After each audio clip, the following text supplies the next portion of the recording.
सकारात्मक सोच, प्रेरणादायक कहानी। गोपाल उस तरह का लड़का था जिससे आप नफरत करना पसंद करते हैं। वह हमेशा अच्छे मूड में रहते थे और हमेशा कुछ सकारात्मक कहते थे। जब कोई उससे पूछता कि वह कैसे कर रहा है तो वह जवाब देता, अगर मैं कुछ बेहतर होता तो मैं जुड़वा होता। आप इसे कैसे करते हैं? गोपाल ने जवाब दिया, हर सुबह मैं उठता हूं और खुद से कहता हूं, गोपाल, आज तुम्हारे पास 2 विकल्प हैं। आप अच्छे मूड में रहना चुन सकते हैं या आप खराब मूड में रहना चुन सकते हैं। मैं अच्छे मूड में रहना चुनता हूं। हर बार कुछ बुरा होता है, मैं शिकार बनना चुन सकता हूं या मैं इससे सीखना चुन सकता हूं। मैं इससे सीखना चुनता हूं। जब भी कोई मेरे पास शिकायत लेकर आता है, मैं उनकी शिकायत को स्वीकार करना चुन सकता हूं या मैं जीवन के सकारात्मक पक्ष की ओर इशारा कर सकता हूं। मैं जीवन का सकारात्मक पक्ष चुनता हूं। हाँ, ठीक है, यह इतना आसान नहीं है, मैंने विरोध किया। हाँ, यह है, गोपाल ने कहा। जीवन सभी विकल्पों के बारे में है। जब आप सभी कबाड़ को हटा देते हैं तो हर स्थिति एक विकल्प होती है। आप चुनते हैं कि आप स्थितियों पर कैसे प्रतिक्रिया करते हैं। आप चुनते हैं कि लोग आपके मूड को कैसे प्रभावित करेंगे। आप अच्छे मूड या बुरे मूड में रहना चुनते हैं। निचली पंक्ति, यह आपकी पसंद है कि आप जीवन कैसे जीते हैं। गोपाल ने जो कहा उस पर मैंने विचार किया। इसके तुरंत बाद मैंने अपना व्यवसाय शुरू करने के लिए रेस्तरां उद्योग छोड़ दिया। हमने संपर्क खो दिया, लेकिन अक्सर उसके बारे में सोचा जब मैंने उस पर प्रतिक्रिया करने के बजाय जीवन के बारे में चुनाव किया।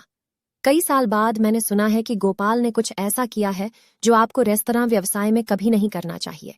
उसने एक सुबह पिछला दरवाजा खुला छोड़ दिया और 3 हथियारबंद लुटेरों ने बंदूक की नोक पर उसे पकड़ लिया। तिजोरी खोलने की कोशिश करते हुए, घबराहट से कांपते हुए उसका हाथ संयोजन से फिसल गया। लुटेरों ने घबराकर उसे गोली मार दी। सौभाग्य से गोपाल अपेक्षाकृत जल्दी मिल गया और स्थानीय अस्पताल में ले जाया गया। 10 घंटे की शस्त्रक्रिया और हफ्तों की गहन देखभाल के बाद गोपाल को अस्पताल से रिहा कर दिया गया। उसके शरीर में अभी भी गोलियों के टुकड़े थे। मैंने गोपाल को दुर्घटना के 6 महीने बाद देखा था। जब मैंने उससे पूछा कि वह कैसा है तो उसने जवाब दिया, अगर मैं कुछ बेहतर होता तो मैं जुड़वा होता। मेरे निशान देखना चाहते हो? मैंने उसके घावों को देखने से इनकार कर दिया, लेकिन उससे पूछा कि डकैती के समय उसके दिमाग में क्या चल रहा था। गोपाल ने जवाब दिया, पहली बात जो मेरे दिमाग में आई वह यह थी कि मुझे पिछले दरवाजे को बंद कर देना चाहिए था। फिर जब मैं फर्श पर लेट गया, मुझे याद आया कि मेरे पास 2 विकल्प थे।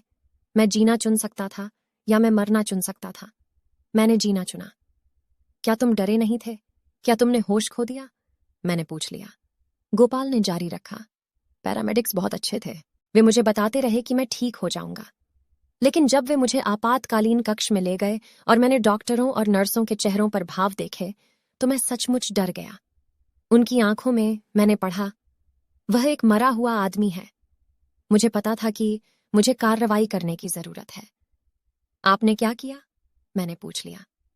ठीक है, वहां एक बड़ी दबंग नर्स मुझ पर चिल्ला रही थी, गोपाल ने कहा। उसने पूछा कि क्या मुझे किसी चीज से एलर्जी है? हाँ, मैंने जवाब दिया। डॉक्टरों और नर्सों ने मेरे जवाब का इंतजार करते हुए काम करना बंद कर दिया। मैंने एक गहरी सांस ली और चिल्लाया, गोली। उनकी हंसी पर मैंने उनसे कहा, मैं जीना चुन रहा हूं। मुझ पर ऐसे काम करो जैसे मैं जिंदा हूं, मरा नहीं। गोपाल अपने डॉक्टरों के कौशल के कारण जीवित रहे, लेकिन अपने अद्भुत रवैये के कारण भी। मैंने उनसे सीखा कि हर दिन हमारे पास पूरी तरह से जीने का विकल्प होता है। रवैया आखिरकार सब कुछ है।